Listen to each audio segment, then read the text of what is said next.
പരിശുദ്ധ പരമ ദിവ്യകാരുണ്യത്തിന് എന്നേരവും ആരാധനയും സ്തുതിയും പുകഴ്ചയും ഉണ്ടായിരിക്കട്ടെ.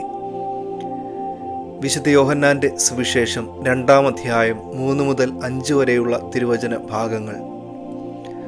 അവിടെ വീഞ്ഞ് തീർന്നു പോയപ്പോൾ യേശുവിൻ്റെ അമ്മ അവനോട് പറഞ്ഞു, അവർക്ക് വീഞ്ഞില്ല. യേശു അവളോട് പറഞ്ഞു, സ്ത്രീയെ, എനിക്കും നിനക്കുമെന്ത്? എൻ്റെ സമയം ഇനിയും ആയിട്ടില്ല. അവൻ്റെ അമ്മ പരിചാരകരോട് പറഞ്ഞു, അവൻ നിങ്ങളോട് പറയുന്നത് ചെയ്യുവിൻ.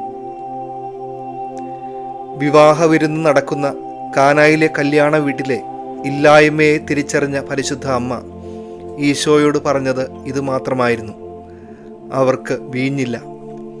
എന്നാൽ ഈ ആവശ്യം കേട്ട മാത്രയിൽ ഈശോ അമ്മയോട് പറഞ്ഞത്, എൻ്റെ സമയം ഇനിയും ആയിട്ടില്ല എന്നാണ്.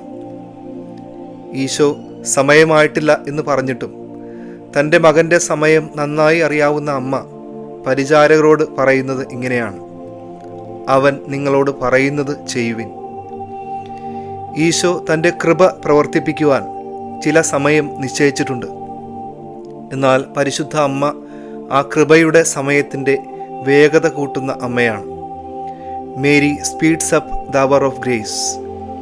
വൈകുമെന്ന് ഈശോ വിധിയെഴുതിയ ഒരു കാര്യത്തിൽ ഈശോ എത്രയും പെട്ടെന്ന് ഇടപെടുവാൻ വഴിയൊരുക്കിയത് പരിശുദ്ധ അമ്മയുടെ മാധ്യസ്ഥമായിരുന്നു. അമ്മ ആ കൃപയുടെ സമയത്തിൻ്റെ വേഗത കൂട്ടി. നമ്മുടെയും പ്രതിസന്ധികളിലും രോഗാവസ്ഥകളിലും തടസ്സങ്ങളിലും സാമ്പത്തിക ഞെരുക്കങ്ങളിലും നമ്മളെ അലട്ടുന്ന ഏത് പ്രശ്നങ്ങളിലും ഈശോ തൻ്റെ കൃപ വർഷിക്കുമ്പോഴാണ് ആ അവസ്ഥയിൽ നിന്ന് നമുക്ക് മോചനം ലഭിക്കുക. എന്നാൽ ഈശോ തൻ്റെ കൃപ വർഷിക്കുന്നത് നമ്മുടെ സമയത്തിന് അനുസരിച്ചല്ല.